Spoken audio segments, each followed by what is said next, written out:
Hi, my name is Dave Tyler and I'm an audio solutions specialist at Avid. In the second video we'll look more at folder track management. Now that your folders are created, you want to be able to open and close them. The simplest way to do that is to use the folder icon on the track in the edit or mix window, or use the little triangles in the tracks list. But there's also a new keyboard shortcut, so if you select a folder track and use Shift and F, it will open or close the folder.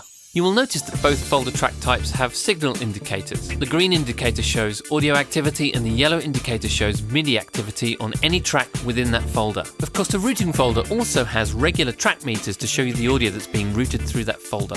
I just want to touch on solo and mute logic, as it differs slightly between basic and routing folders. Soloing the folder track itself simply means the members are not muted, whether that's a routing folder or a basic folder. And if you solo a member of a basic folder, it's as if you solo the track and there was no folder there at all. But if you solo a member of a routing folder, its folder is not muted.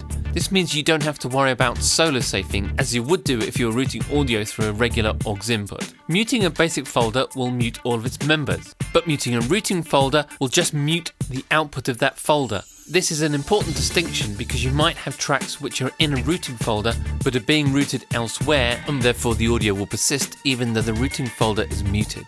A really cool feature of folder tracks is the ability to perform editing commands on the top level of the folder. So if you make selections, you can use commands such as cut, copy, paste, delete, batch fades, and so on. This opens up a lot of possibilities for both music and post workflows, which we'll explore in other videos. So I hope that's been a useful introduction to folder tracks. For more information, go to avid.com.